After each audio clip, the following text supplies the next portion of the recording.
जम्मू कश्मीर का रियासती दर्जा आज खत्म हो गया है। इसके साथ ही दो नए मरकज के ज़ेर इंतजाम इलाकों जम्मू कश्मीर और लद्दाख का वजूद अमल में आ गया है। ये बदलाव जम्मू कश्मीर तंजीम-ए-नौ एक्ट 2019 के तहत हुआ है। लद्दाख के लेफ्टिनेंट गवर्नर आर.के. माथुर लेह में अपने ओहदे का उन्होंने हलफ लिया। जम्मू कश्मीर हाईकोर्ट के चीफ जस्टिस गीता मित्तल ने इन्हें हलफ दिलाया। वहीं दोपहर में श्रीनगर में जम्मू कश्मीर के पहले लेफ्टिनेंट गवर्नर गिरीश चंद्र मुर्मू अपने ओहदे का हलफ लेंगे। आपको बता दें कि दो नई यूनियन टेरिटरीज के साथ अब मरकज के ज़ेर इंतजाम इलाकों की तादाद बढ़कर 9 हो गई है। वहीं मुल्क में रियासतों की तादाद घटकर अब 28 हो गई है। तो आज जम्मू कश्मीर को एलजी मिलने वाला है। बाज़ाब्ता तौर पर आज जम्मू कश्मीर और लद्दाख यूनियन टेरिटरी में तब्दील हो गए हैं। ऐसे में रियासत की तादाद घट जाती है तो वहीं मरकज के ज़ेरे इंतजाम इलाकों की यानी यूनियन टेरिटरी की तादाद बढ़कर 9 हो गई है।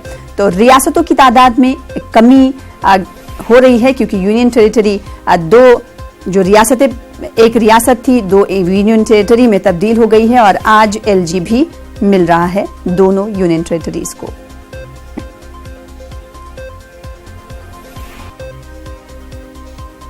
तो जम्मू कश्मीर और लद्दाख से मरकज के ज़ेरे इंतजाम अब 2 इलाके होंगे। ऐसे में रियासत की तादाद घटकर 28 हो गई है।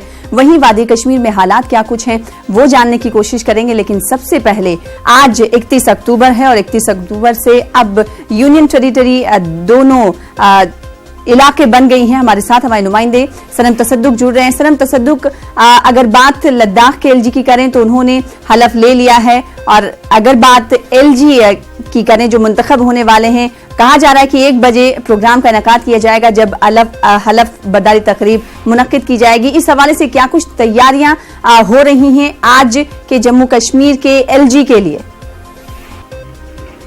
जी सना, अगर हम बात करें जो अभी लद्दाख के जो लेफ्टिनेंट गवर्नर है उन्होंने हलफ ले लिया है और वहीं यहाँ पे बाद दोपहर जो श्रीनगर के राजभवन में यहाँ के जो गिरीश चंद्र मुर्मू हैं वो हलफ बर्दारी का हलफ लेंगे। तो और वहीं उसी के साथ यहाँ पे हालांकि जो इस फंक्शन को है मीडिया से दूर रखा गया है और ये लोग की इवेंट रखा गया है और वहीं यहाँ पे इसके लिए कुछ ख़ास इतना इंतज़ाम नहीं है। जैसे हमने देखा कि जब भी यहाँ पे ओथ सेरेमनीज हुआ करती थी उसके लिए काफ़ी दिनों पहले ही तैयारियाँ शुरू हुआ करती थी, लेकिन इस बार जो यहाँ पे यूनियन टेरिटरी का पहला लेफ्टिनेंट गवर्नर जो यहाँ पे आज हलफ लेने वाले हैं इसके लिए कुछ खास इंतज़ामात नहीं किए हैं। सिर्फ जो ऑफिशियल जो प्रेजेंस ही वहाँ पे रहेगी, जो इंतज़ामिया के लोग होंगे या फिर जो बाकी सिक्योरिटी जो यहाँ पे फोर्सेस के जो हेड्स हैं वो इस तकरीब में शिरकत करेंगे और इसको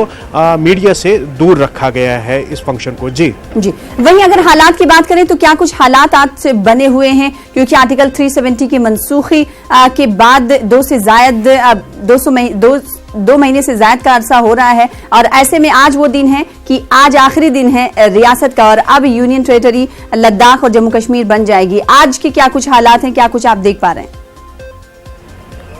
जी बिल्कुल, अगर हम बात करें जो आज से जम्मू कश्मीर रियासत का वजूद ख़त्म होकर 2 मरकज़ ज़ेर इंतज़ाम इलाकों में तब्दील हो जाएगा और इससे पहले अगर हम यहाँ के हालात देखें तो यहाँ पे आज सड़कों पे जो गाड़ियों की आवाजाही रहती थी उसमें भी कमी देख रही है और वो सुबह के औकात में जो मार्केट्स यहाँ पे खुलते थे वो यहाँ के जो मेन बिजनेस सेंटर्स है, चाहे लाल चौक है, जहांगीर चौक हो, हरी सिंह हाई स्ट्रीट हो या फिर जो आसपास के जितने भी इलाके हैं जहाँ पे ये सुबह बाज़ार खुलते थे, आज बाज़ार बिल्कुल बंद रहे, कोई भी दुकान खुलती नज़र नहीं आई। और वहीं इस जो ये फैसला है इसके फैसले के खिलाफ कहीं ना कहीं लोगों में गम गुस्सा ज़रूर देखने को मिल रहा है और वहीं जैसे आपने देखा कि पिछले 2 दिनों से इसी तरह का माहौल दिख रहा है, बाज़ार सुनसान पड़े हैं। हालांकि जो निजी गाड़ियां हैं उनकी आमदरफ्त तो सड़कों पे देखी जा रही है, लेकिन जो दुकानें और कारोबारी इदारे हैं वो काम नहीं कर रहे हैं, वो बिल्कुल ठप पड़े हुए हैं, बंद पड़े हुए हैं। जी सना,